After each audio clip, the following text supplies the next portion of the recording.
I never believed in those overdramatic stories where one moment cracks everything open, where a casual decision, like ordering coffee or opening a letter, reshapes your world. But that afternoon, when I slid the envelope open, the moment did split my life in half. I'd taken the DNA test out of boredom. One of those mail-in kits that promised heritage insight, health reports, and possible relatives. I'd seen the ad online. There was nothing suspicious about it, no burning need for truth. Just curiosity. The results came 2 weeks later. I opened them sitting at the kitchen table. The first thing I noticed? The absence. Logan wasn't there. I stared at the biological connections page, my finger scanning through names and lines. Nothing. No match. No trace. I shut the laptop, reopened it. Logged out. Logged in again. Refreshed. Still the same. I remembered holding him in the delivery room, the way I cried when I first saw him. I remembered his colic, his first steps, the superhero phase, the missing teeth. Every scraped knee I patched, every bedtime story I read. 12 years of it. I felt like I was floating outside my body. Some glitch, I told myself. But doubt moved in like a cold wind under the door. I took the results and left the house. Walked without knowing where. My feet carried me to the park. I sat on a bench. 4 hours. When I came home, Candace was cooking pasta. Her back was to me, shoulders relaxed. She wore the sweater I bought her last Christmas. There was a wine glass half empty beside her. Music playing from the speaker, one of our songs. It should have felt normal. It didn't. She turned. Smiled. You okay? I studied her face. Too hard. Her expression shifted. I need to ask you something, I said. My voice didn't sound like mine. She nodded slowly, setting down the spoon. I sat. Put the paper between us. Her eyes flicked to it. Stopped. And just like that, everything changed. Her face crumpled before she said a word. I didn't need confirmation anymore. But I asked anyway. Whose is he? Her mouth opened. Closed. And then she whispered a name I hadn't heard in nearly a decade. Liam. I stared. Silent. Staring so hard her face blurred, not from tears, just disbelief. Liam. That name used to belong to laughter. Late-night bar hopping. Advice over fire pits. A wedding toast with slurred joy. My best friend, once. Now it felt venomous. Candace sat down slowly, like her knees gave up before her spirit did. She touched the rim of her wine glass, fingers trembling. It didn't mean. Don't. My voice cracked, sharp. Don't start with that. She inhaled deeply. It wasn't supposed to be permanent. It started after your second promotion. You were barely home. You remember that, right? You'd come back, kiss me without looking, fall asleep with your phone clutched in hand. I was building something. For us. For Logan. I know. I know. That didn't feel like enough. How long? I asked. Her eyes dropped. 4 years. I blinked. Once. Then again. 4 years? Her head shook. No, I mean, the first time happened around then. But. I cut her off. 12 years. You said Logan's whole life? She didn't deny it. 12 years. A lie that long doesn't just sit inside a marriage, it becomes the marriage. What was I? I whispered. Some idiot placeholder? A stand-in with your ring on his finger? No. God, no. You were everything. Still are. I almost laughed. You're telling me you loved me while loving him? She didn't respond. Her lip trembled. I didn't love him, she said finally. Not like that. It was physical. It started with wine. Ended with guilt. But it got comfortable. He understood things I didn't know how to ask you about. I stood, pacing. My palms burned. And Logan? I asked again, more quietly. Does he know? No. He thinks you're his father. He adores you. I looked up sharply. I am his father. She nodded fast. Yes. You are. You changed his diapers. Taught him how to read. Nursed him through fevers. You're the only dad he knows. Then what am I supposed to do with this? I picked up the DNA results. The cold white paper didn't look like destruction, but that's what it was. I don't know. Her honesty burned more than any lie. I walked upstairs. Needed space. Needed time. Needed oxygen. But the house smelled like her. Like vanilla shampoo and old perfume trapped in curtains. Every room reminded me of her body. Her laughter. The places I kissed. The way she moaned my name.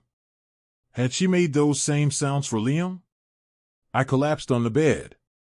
Stared at the ceiling. Then I heard her. Soft knock. I'll go, she whispered through the door. You deserve air. I didn't respond. She left. For 2 days, I didn't leave the bedroom.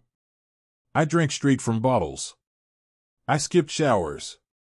Stared at old photo albums, our vacation shots, Logan's preschool drawings. How do you unravel love from betrayal when they're stitched together? On the third night, she returned. I heard her unlock the front door quietly. No bags. Just silence. Then a knock again. I need to explain something, she said. I opened the door. Just a crack. She stood there, barefaced. No makeup. Puffy eyes. Wrinkled hoodie. Still beautiful in a way that tortured me. I never stopped loving you, she said. Not once. Even in the middle of it all. I hated myself every time. But I kept choosing comfort because I didn't know how to fix what I'd broken. I opened the door wider. Then why keep doing it? I asked. Her mouth opened. I was addicted to how it made me feel. Seen. Wanted. Not invisible. I always wanted you. I didn't know how to ask for it. I felt like a ghost in our own home. I studied her. Really looked. Her freckles. The scar on her chin from a beach trip. The curve of her collarbone. My body betrayed me. I hated it, but I wanted her. Still. I stepped aside. Let her in. We didn't speak much. She followed me into the living room. Saturday. I'm not here to beg, she said softly. But if there's anything left, even just ashes, I'll take them. I sat beside her. We both stared at the blank television. Then I leaned in. Our lips met. It wasn't forgiveness. It wasn't forgetting. It was hunger.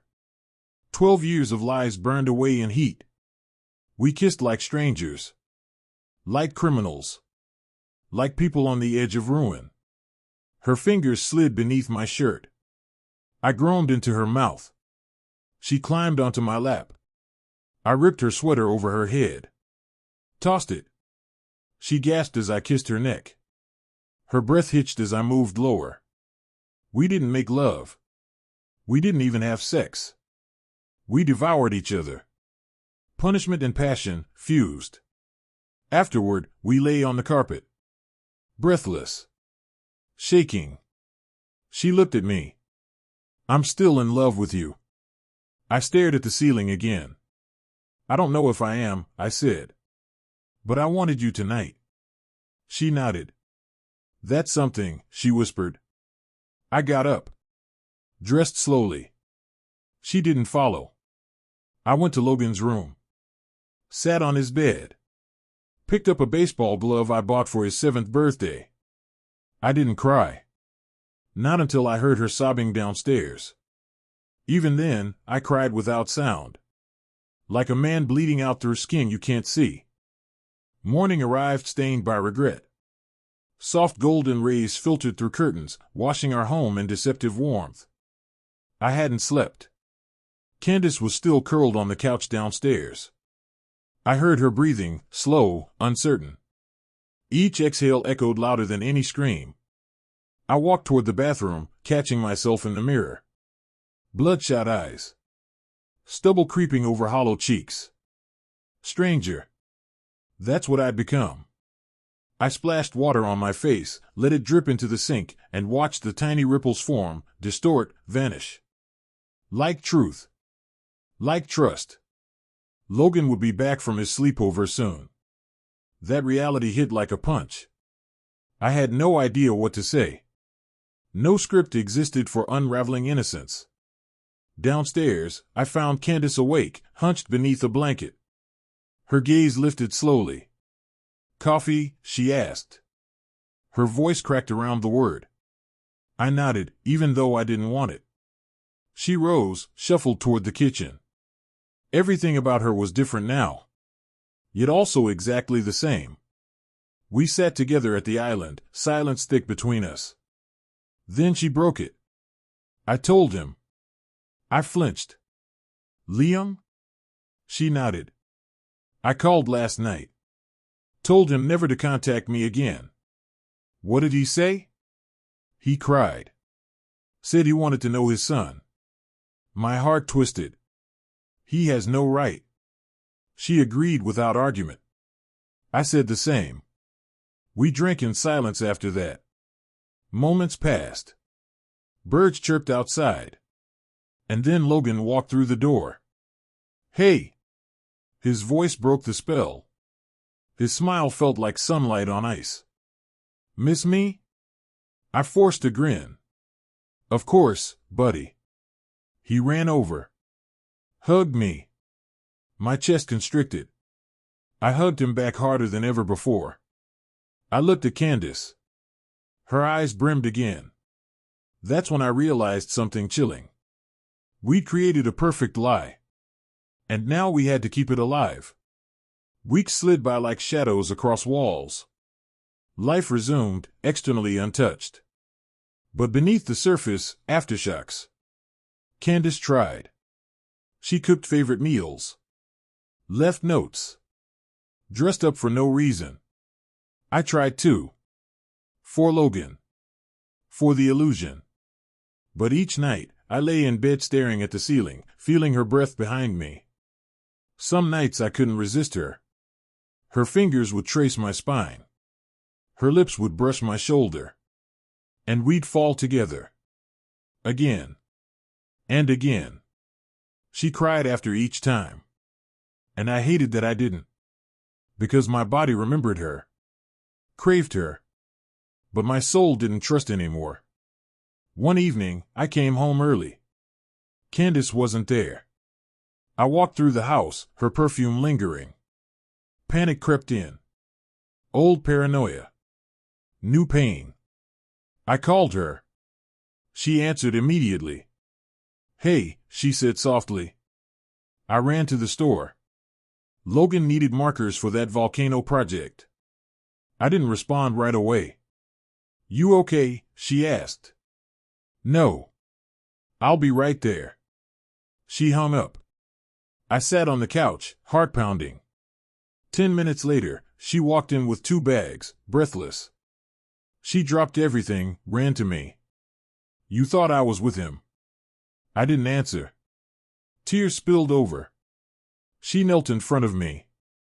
"I won't survive this marriage if you keep looking at me like I'm poison." I flinched. Then I whispered, "Maybe that's what love becomes after betrayal." She broke. Sobbing against my knees. I didn't comfort her. I just closed my eyes and prayed I could feel something again. That weekend, Logan stayed with his grandparents. Candace and I had the house to ourselves. She suggested we go away. Just us. Try something. Reconnect. Please. I hesitated. But something inside me, some desperate hope, agreed. We drove to the coast. Stayed in a quiet cottage. The sea air was crisp. The sound of waves hypnotic. For the first time in months, I felt peace. That night, we drank wine on the porch. She wore a silk dress. No bra. The breeze moved it just enough to stir something primal. I miss this, she said. The way you used to look at me. Like I was fire. I sipped my drink. Didn't speak. Then I set the glass down. Our eyes locked. We didn't move. Just stared. Until I reached for her. Pulled her into my lap. Our mouths met like thunder meeting ocean. I unzipped her dress slowly. Kissed every inch revealed. She gasped. Moaned. Clutched me like I was the last thing anchoring her to earth. We moved to the bed. Sheets tangled. Skin collided. I lost myself in her body. She lost herself in mine. It wasn't healing. It was forgetting. And it worked until morning. I woke before sunrise. She slept beside me, lips parted, hair messy. Beautiful. But in my chest, emptiness. I stepped outside, barefoot on dew-kissed grass. Stared at the sea. Tasted salt in the air. I didn't know what love was anymore. But I knew this. I couldn't stay. Dawn burned through slate skies as I stood alone, salt breeze clinging to every breath. Waves whispered secrets I couldn't decipher, but I listened anyway, hoping for permission. Behind me, Candace stirred. Her silhouette appeared in the doorway, wrapped in one of my shirts, face unreadable. You left our bed. Her voice was soft, almost pleading. I didn't turn around. I couldn't breathe. She stepped forward, sand crunching beneath her bare feet. Last night felt real. It was. She reached for my hand. I let her take it, though I didn't squeeze back. I thought you hated me. I did. She winced. Do you now? No. I just don't love you anymore. The silence afterward hurt more than anything. She whispered, I still love you. I know. That's what makes it worse. We stood there, not moving, not crying, just ending. After a long pause, she asked, so this is it? I nodded. Her hand dropped. Without another word, I walked past her, into the cottage, into the shower, into clothes that didn't belong to the man I used to be. Back home, I packed quickly. Logan watched cartoons while I folded shirts and sorted papers. Candace sat on the edge of our bed, unmoving. I handed her a folder. What's this? Everything you need. Bank access, house title, legal transfer forms. She flipped through it with trembling fingers. Where will you go? Anywhere peace follows. Will you ever come back? I don't know. Maybe for him. That shattered her. I'll take care of him. I believe you. I leaned down, kissed her forehead. Her tears fell into my collar. But I didn't wipe them away. Logan hugged me tight when I told him I had a business trip. He didn't cry, he was brave. I promised I'd call. Send postcards. Maybe even video chat. He asked if Mommy was coming. I said, not this time. I drove without a destination. Miles blurred behind me. States vanished under tires. I stopped in a sleepy coastal town where nobody knew my name. Rented a loft above an old bookstore. The owner, Violet, had sun-kissed curls and a laugh that cracked like thunder. She didn't ask questions. I didn't offer lies. She brought me coffee the second morning. I invited her in by the 5th. By the 7th, we kissed beneath string lights and whispered beneath linen sheets. Her touch was different, curious, patient, unburdened. We shared nothing of our pasts. Just stories with no timelines, laughter without conditions, and passion with no promises. One night, thunder cracked while rain danced on our window pane. She looked at me and asked, "Are you running or starting over?" I answered truthfully, "Both." She nodded. "I'm okay with that." Months passed. Candace emailed occasionally, updates about Logan's school, birthday plans, braces, field trips. She never begged. Never guilt. She just informed. And I appreciated that. I responded simply. Sent gifts. Spoke to Logan weekly. He never asked why I left. One day, maybe I'll explain. But not yet. Violet and I walked barefoot through the surf one twilight. She squeezed my hand and said, "You look lighter these days." I smiled. Because it was true. Pain still lingered. But it didn't rule me. Loss happened. Betrayal cut deep. But I survived. I found myself again. Not who I was. Not who I pretended to be. Someone new. Someone free. And that's the story. I took a DNA test. Uncovered 12 years of deception. Watched everything I built collapse. But I didn't burn with it. I walked away. I vanished. And in doing so, I finally lived.